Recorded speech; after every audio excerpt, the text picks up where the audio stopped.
नमस्कार, भारत एक्सप्रेस देख रहे हैं आप। आपके साथ मैं हूं रोहित पोखरियाल।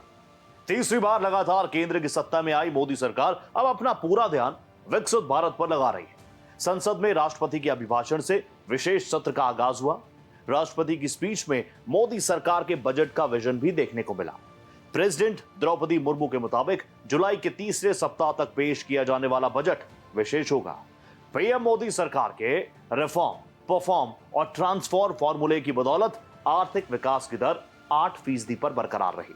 लिहाजा दुनिया की सबसे तेज बढ़ती अर्थव्यवस्था भारत को विकसित राष्ट्र बनाने के लिए केंद्र सरकार बजट में बड़े फैसले ले सकती है। तो वहीं सामाजिक और आर्थिक सुधार के मद्देनजर वित्त मंत्री खास घोषणाएं कर सकती है। पिछली पारी में पीएम मोदी ने 3 करोड़ गरीबों को पक्के मकान देने का वादा किया था। इसलिए बहुत संभव है कि पीएम आवास योजना के फंड में बढ़ोतरी की जाए। राष्ट्रपति का अभिभाषण, तेज विकास का शासन।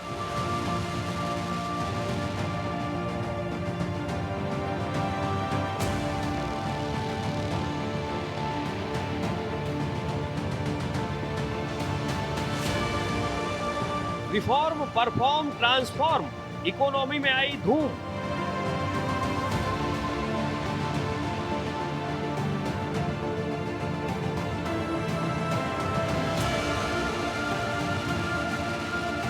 ऐतिहासिक होगा बजट, जाएगा दूर तक असर।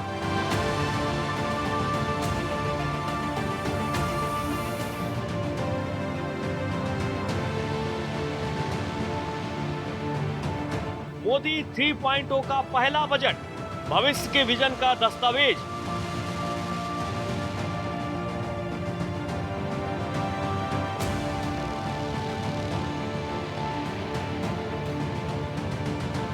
सामाजिक आर्थिक सुधार, बजट में घोषणा होंगी खास।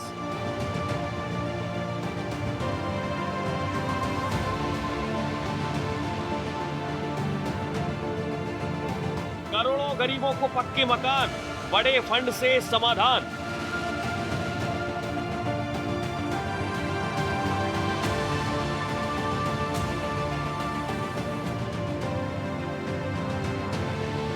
चुनाव नतीजों पर ध्यान, ग्रामीण भारत के लिए ऐलान।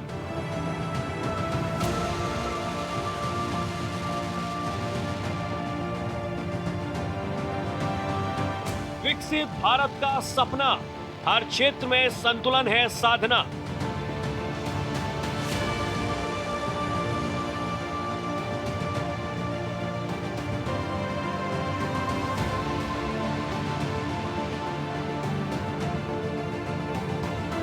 बुजुर्ग, किसान, मिडिल क्लास, हर एक को बजट से आस।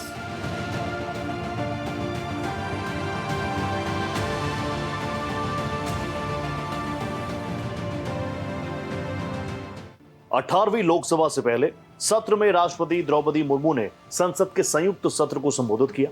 इस दौरान उन्होंने नई सरकार का रोड मैप पेश किया। राष्ट्रपति ने कहा कि भारत तेजी से बढ़ने वाली अर्थव्यवस्था है, आर्थिक विकास की गति तेज की जाएगी। इस बार के बजट में ऐतिहासिक कदम देखने को मिलेंगे। सरकार ने सेवा और सुशासन की मुहिम चलाई है। राष्ट्रपति के अभिभाषण में आने वाले दिनों के अंदर सामाजिक आर्थिक विकास के इशारे भी मिले हैं। राष्ट्रपति द्रौपदी मुर्मू का अभिभाषण मोदी सरकार के बजट की अहम झलक पेश कर गया है। राष्ट्रपति द्रौपदी मुर्मू ने संसद के संयुक्त अधिवेशन को संबोधित करते हुए कहा कि आगामी केंद्रीय बजट एक भविष्यदर्शी दस्तावेज होगा। बजट में सभी सुधारों को तेजी से आगे बढ़ाए जाने का प्रावधान किया जाएगा। महामहिम राष्ट्रपति ने यह भी कहा कि नई सरकार अपने कार्यकाल का पहला बजट पेश करेगी। ये बजट सरकार की दूरगामी पॉलिसी और भविष्य की दूरदर्शिता का प्रभावशाली डॉक्यूमेंट होगा। सरकार की तरफ से इस बजट में बड़े आर्थिक और सामाजिक फैसले देखने को मिलेंगे और कई ऐतिहासिक कदम भी देखने को मिलेंगे। राष्ट्रपति ने भी कहा कि आज भारत कई क्षेत्रों में अच्छा प्रदर्शन कर रहा है। अगर डिजिटल भुगतान के मामले में भारत दुनिया में अच्छा प्रदर्शन करता है तो हमें गर्व होना चाहिए। भारत की अर्थव्यवस्था को लेकर राष्ट्रपति ने भी कहा कि सुधार, प्रदर्शन और परिवर्तन के दम पर भारत आज दुनिया की सबसे तेजी से बढ़ती अर्थव्यवस्था बन चुका है।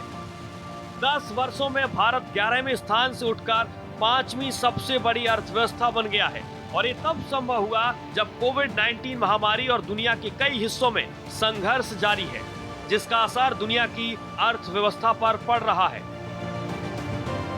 आगामी सत्रों में मेरी सरकार अपने इस कार्यकाल का पहला बजट पेश करने जा रही है।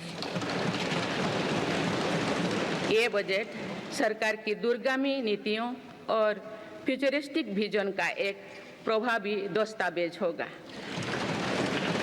इस बजट में बड़े आर्थिक और सामाजिक निर्णयों के साथ ही अनेक ऐतिहासिक कदम भी देखने को मिलेंगे।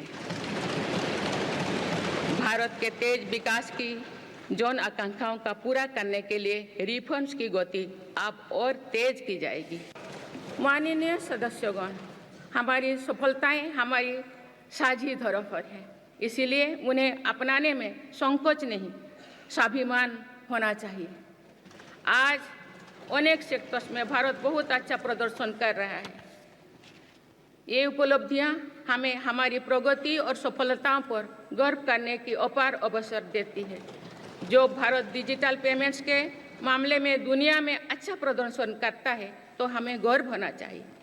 जो भारत के वैज्ञानिक चंद्रयान को चंद्रमा के दक्षिणी ध्रुव पर सफलता से उतारते हैं तो हमें गर्व होना चाहिए। जो भारत दुनिया की सबसे तेज बढ़ती इकोनॉमी बनता है तो हमें गर्व होना चाहिए। जो भारत इतना बड़ा चुनाव अभियान बिना बड़ी हिंसा और अराजकता से पूरा कराए तो भी हमें गर्व होना चाहिए। आपको बता दें कि तीसरी बार केंद्र में आने के बाद मोदी सरकार ने सबसे पहला फैसला गरीबों और ग्रामीणों के हित में लिया था। सरकार ने ऐलान किया था कि शहरी और ग्रामीण इलाकों में रहने वाले गरीब तबकों के लोगों के लिए 3 करोड़ नए घर बनवाए जाएंगे।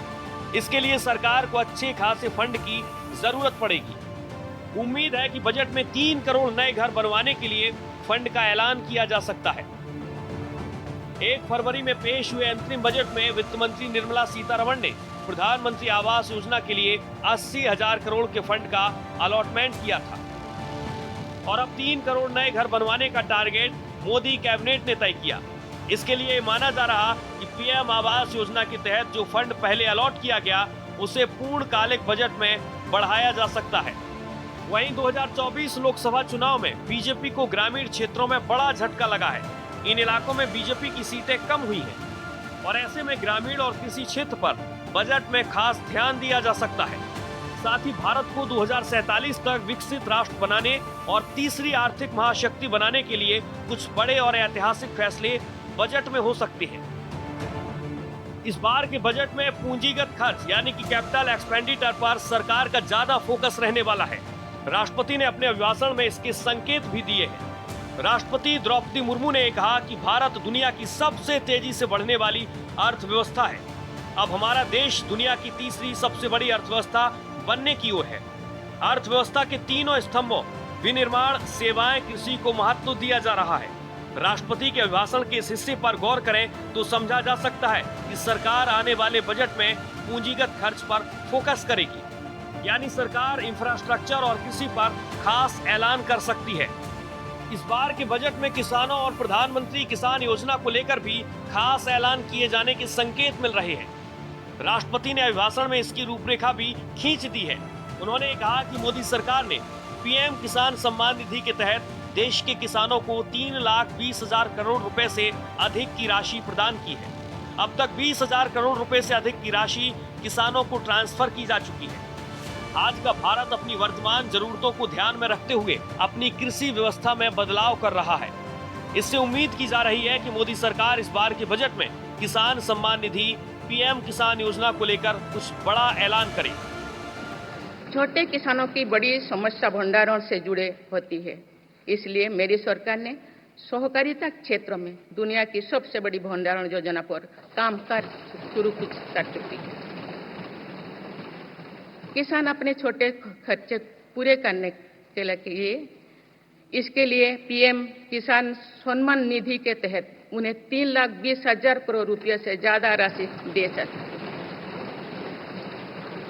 मेरी सरकार के नए कार्यकाल के शुरुआत दिनों से ही किसानों को 20,000 करोड़ रुपया से अधिक की राशि ट्रांसफर की जा चुकी है। सरकार ने खरीफ फसलों के लिए एमएसपी में भी रिकॉर्ड वृद्धि की है। माननीय सदस्यगण, आज का भारत अपनी वर्तमान जरूरतों को ध्यान में रखते हुए अपनी कृषि व्यवस्था में बदलाव कर रहा है। हम ज़्यादा से ज़्यादा आत्मनिर्भर हो और ज़्यादा से ज़्यादा निर्यात से किसानों की आमदनी बढ़े, इस सोच के साथ नीतियाँ बनाई गई है, निर्णय लिए गए हैं। जैसे भारत दलहन और तिलहन में दूसरे देशों पर निर्भरता कम करने के लिए देश के किसानों को हर संभव मदद दे रहे हैं। ग्लोबल मार्केट में किस तरह के फूड प्रोडक्ट की डिमांड ज़्यादा है, इसके आधार पर नई रणनीति बनाई जा रही है। आजकल ऑर्गेनिक उत्पादों को लेकर दुनिया में डिमांड तेजी से बढ़ रही है। भारत के किसानों के पास इस डिमांड को पूरा करने के पूरा भरपूर क्षमता है। इसलिए सरकार प्राकृतिक खेती और इससे जुड़ी उत्पादों की सप्लाई चेन को सशक्त कर रही है। ऐसे प्रयासों से किसानों का खेती पर होने वाला खर्च भी कम होगा और उनकी आय भी और बढ़ेगी। सरकार ने खरीफ फसलों के लिए एमएसपी में भी रिकॉर्ड बढ़ोतरी की है। आजकल दुनिया में जैविक उत्पादों की मांग तेजी से बढ़ रही है। भारतीय किसानों के पास इस मांग को पूरा करने की पूरी क्षमता है। इसलिए संभव है कि सरकार बजट में प्राकृतिक खेती और इससे जुड़े उत्पादों की सप्लाई चेन के बारे में कुछ ऐलान करे। इसके अलावा कृषि क्षेत्र की वृद्धि दर को तेज करने के लिए उपायों की घोषणा हो सकती है। जुलाई के अंतिम सप्ताह में पेश होने वाले बजट के जरिए मध्यम वर्ग और उद्योग जगत को राहत मिलने के भी आसार नजर आते हैं। महामहिम राष्ट्रपति के अभिभाषण से संकेत मिले हैं कि सरकार की योजना जहां विकास दर में तेजी लाने के लिए आर्थिक सुधारों का सिलसिला तेज करने का है, तो वहीं सरकार का इरादा बचत बढ़ाने के उपाय करके मध्यम और निम्न मध्यम वर्ग को साधने का भी है। आने वाले वक्त में महाराष्ट्र, हरियाणा, जम्मू कश्मीर समेत झारखंड में विधानसभा चुनाव होंगे, लिहाजा मिडिल क्लास को इनकम टैक्स में राहत मिलने की उम्मीद बढ़ रही है। हर साल बजट को लेकर लोगों की दिलचस्पी टैक्स स्लैब और इनकम टैक्स से जुड़े ऐलानों पर होती है। राष्ट्रपति ने अपने अभिभाषण में इनकम टैक्स को लेकर भी संकेत दिए हैं। ऐसे में उम्मीद की जा रही है कि वित्त मंत्री निर्मला सीतारमण इस बार के बजट में मिडिल क्लास को इनकम टैक्स में कुछ राहत दे सकती है। न्यू टैक्स रेजिम में इनकम टैक्स स्लैब 3 लाख से बढ़ाकर 5 लाख किया जा सकता है। इंडिविजुअल टैक्स में कटौती से अर्थव्यवस्था में खपत को बढ़ावा मिल सकता है और मध्यम वर्ग के लिए बचत बढ़ सकती है। चर्चा ये भी है कि जिन व्यक्तियों की आय सालाना 15 लाख रुपए से अधिक है, उनको इनकम टैक्स में राहत मिल सकती है। अभी सालाना 15 लाख से अधिक कमाने वालों को 30% की दर से टैक्स देना होता है। सरकार 10 लाख रुपए सालाना आय के लिए इनकम टैक्स स्लैब को कम करने पर भी विचार कर सकती है। टैक्स दर में बदलाव से होने वाली बचत से मध्यम वर्ग की खपत बढ़ेगी, जो अर्थव्यवस्था के लिए लाभदायक है। इनकम टैक्स रिटर्न भरने वालों की संख्या लगातार बढ़ती जा रही है और 2023 में वित्त वर्ष में यह आंकड़ा 8 करोड़ के पार जा चुका। कर देने वालों की संख्या में बढ़ोतरी हो रही है और इसीलिए सरकार आगामी बजट में आयकर में राहत की घोषणा कर सकती है। आपको ये भी बता दें कि प्रधानमंत्री मोदी ने अपने संबोधन में कहा था कि मिडिल क्लास देश की विकास का चालक है, उनकी भलाई और सुविधा हमारी प्राथमिकता है। मोदी ने कहा था कि मिडिल क्लास कैसे कुछ बचत कर सके और उनकी जिंदगी को और कैसे आसान बनाया जा सके, इस दिशा में हम नीति बनाएंगे। पीएम मोदी का बयान बजट में मिडिल क्लास को राहत मिलने की ओर इशारा करता है। वित्त मंत्री निर्मला सीतारमण वर्ष 2024-25 का पूर्ण बजट पेश करने वाली है। इस बार नए टैक्स नियमों के लिए सरकार मानक कटौती की सीमा बढ़ाने पर विचार कर रही है, जिसमें छूट वाली पुरानी व्यवस्था में कोई बदलाव नहीं किया जाएगा। एनडीए सरकार अपने तीसरे कार्यकाल का पहला बजट पेश करने की तैयारी कर रही है। ऐसे में पूंजीगत लाभ तंत्र में बड़े बदलाव करने की संभावना नहीं है। यह एक ऐसा मुद्दा है जिस पर आयकर विभाग समीक्षा की मांग कर रहा है। कई एसेट वर्गों में होल्डिंग अवधि को एक समान करने के सुझाव दिए गए हैं, लेकिन सरकार कम से कम फिलहाल इस प्रणाली में बदलाव करने के लिए इच्छुक नहीं है। बजट की रूपरेखा पर चर्चा शुरू हो चुकी है। वित्त मंत्री निर्मला सीतारमण सार्वजनिक परामर्श कर रही है, लेकिन अधिकांश कवायद फिलहाल वित्त मंत्रालय तक ही सीमित है। कई मुद्दों पर आंतरिक मूल्यांकन किया जा रहा है, जिनमें से कुछ पर सरकार के अन्य विभागों के साथ चर्चा की जाएगी और उसके बाद वित्त मंत्रालय पीएमओ से मिलने वाले फीडबैक के आधार पर अंतिम निर्णय लेगा। जानकारी के मुताबिक सरकार के अधिकांश भाग करदाताओं को रियायतें देने के पक्ष में है, विशेष रूप से मध्यम वर्ग को, जो मोदी सरकार का समर्थक रहा है। लेकिन वह अपने द्वारा चुकाए गए टैक्स के बदले मिलने वाले लाभ के बारे में लगातार सवाल उठा रहा है, चाहे वह सार्वजनिक स्वास्थ्य सेवा का हो या शिक्षा का। इसी साल 1 फरवरी को वित्त मंत्री निर्मला सीतारमण ने अंतरिम बजट पेश किया था, लेकिन बंदिशें होने की वजह से तब केंद्र सरकार ने कोई बड़ा ऐलान नहीं किया। पर अब नई सरकार बन जाने के बाद प्रधानमंत्री की कोशिश है कि देश चौतरफा विकास के पहियों पर फिर से दौड़ पड़े। प्रदूषण की वजह से इलेक्ट्रिक व्हीकल इंडस्ट्री पर केंद्र का फोकस रहेगा, तो वहीं विशाल भारत के लिए हेल्थ केयर सेक्टर बेहद महत्वपूर्ण है। सरकार का इरादा हेल्थ केयर इंफ्रास्ट्रक्चर को मजबूत बनाने पर है, लेकिन साथ ही आम नागरिकों को महंगे इलाज से बचाने की जिम्मेदारी भी है। देखिए जुलाई के आखिर में पेश होने वाले बजट में क्या खास हो सकता है। वित्त मंत्री निर्मला सीतारमण नई एनडीए सरकार का पहला बजट जुलाई में पेश करेंगी और इस बजट से हर वर्ग को काफी उम्मीदें हैं। इसकी वजह यह है कि इस साल 1 फरवरी को पेश बजट में वित्त मंत्री ने कोई बड़ा ऐलान नहीं किया था। इंडस्ट्रीज, किसान, टैक्स पेयर्स और मिडिल क्लास को इनकम टैक्स में छूट सहित इंसेंटिव के ऐलान की उम्मीद है। इकोनॉमी के अलग अलग सेक्टर के प्रतिनिधियों ने वित्त मंत्री निर्मला सीतारमण से मुलाकात कर उन्हें बजट को लेकर अपनी उम्मीदों के बारे में बताया है। इलेक्ट्रिकल व्हीकल इंडस्ट्री को भी उम्मीद है कि वित्त मंत्री निर्मला सीतारमण अगले महीने पेश होने वाले बजट में इलेक्ट्रिक व्हीकल के लिए बड़े ऐलान करेंगी। अभी ईवी पर 5% जीएसटी लागू है, लेकिन बैटरी सहित इसके दूसरे पार्ट्स पर टैक्स ज्यादा है। सरकार बजट में ईवी के स्पेयर पार्ट्स पर टैक्स घटा सकती है। सरकार को जलवायु परिवर्तन रोकने पर फोकस बढ़ाने की जरूरत है। उम्मीद है कि ज्यादा प्रदूषण फैलाने वाली कंपनियों पर सरकार कार्बन टैक्स लगाने का ऐलान कर सकती है। इसके अलावा रिन्यूएबल एनर्जी सेक्टर में निवेश पर सरकार टैक्स में छूट और इंसेंटिव का भी ऐलान कर सकती है। सरकार अगले महीने पेश होने वाले बजट में हेल्थ केयर पर फोकस बढ़ा सकती है। खासकर वो अस्पताल में इलाज के खर्च में कमी लाने के लिए उपाय कर सकती है। इस साल 1 फरवरी को पेश अंतरिम बजट में वित्त मंत्री निर्मला सीतारमण ने हेल्थ केयर सेक्टर के लिए कई बड़े ऐलान किए थे। हेल्थ केयर सेक्टर के लिए वित्त मंत्री ने 90,171 करोड़ रुपए का एलोकेशन किया था, जो कि एक साल पहले के 79,221 करोड़ रुपए के एलोकेशन से काफी ज्यादा था। निर्मला सीतारमण ने कहा था कि सरकार हेल्थ केयर इंफ्रास्ट्रक्चर को मजबूत बनाने पर फोकस बढ़ाएगी। प्रिवेंटिव केयर का ज्यादा ध्यान दिया जाएगा ताकि लोगों को हॉस्पिटल में भर्ती होने की जरूरत ना पड़े। उन्होंने सर्वाइकल कैंसर को बढ़ने से रोकने के लिए बड़ा ऐलान किया था। उन्होंने कहा था कि सर्वाइकल कैंसर रोकने के लिए 9 से 14 साल की लड़कियों के वैक्सीनेशन के लिए सरकार नई स्कीम शुरू करेगी। इस साल मई में सुप्रीम कोर्ट ने प्राइवेट हॉस्पिटल्स की तरफ से इलाज के लिए वसूली की जा रही कीमतों पर सरकार की खिंचाई भी की थी। अभी छोटे बड़े अस्पताल एक ही बीमारी के इलाज के लिए अलग अलग फीस वसूलते हैं। किसी तरह का दिशा निर्देश नहीं होने से वे मनमानी करते हैं। सुप्रीम कोर्ट की नाराजगी के बाद ब्यूरो ऑफ इंडियन स्टैंडर्ड यानी कि BIS ने अस्पतालों की तरफ से वसूली की जा रही फीस के लिए मानक तय करने और पूरी प्रक्रिया को पारदर्शी बनाने की पहल की है। नई एनडीए सरकार अपनी शुरुआती 100 दिनों में बड़े काम करना चाहती है। इसके तहत टेक्सटाइल सेक्टर के लिए भी बड़े ऐलान हो सकते हैं। इसकी वजह यह है कि कृषि के बाद ये सबसे ज्यादा संख्या में रोजगार उपलब्ध कराने वाला सेक्टर है।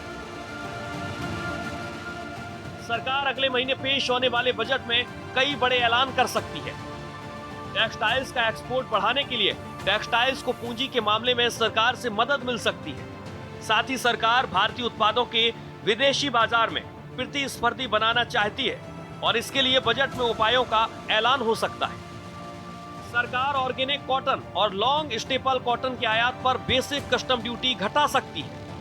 दोनों का इस्तेमाल अपैरल इंडस्ट्री के लिए कच्चे माल के रूप में करती है। वहीं राष्ट्रपति मुर्मू ने भी कहा कि इस बजट का लाभ सबसे ज्यादा सीनियर सिटीजन को होगा।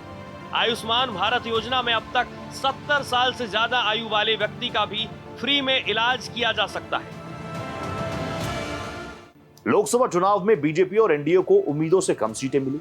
आने वाले वक्त में कई राज्यों में विधानसभा चुनाव है, लिहाजा मोदी सरकार आने वाले बजट में मिडिल क्लास को बड़ी राहत दे सकती है।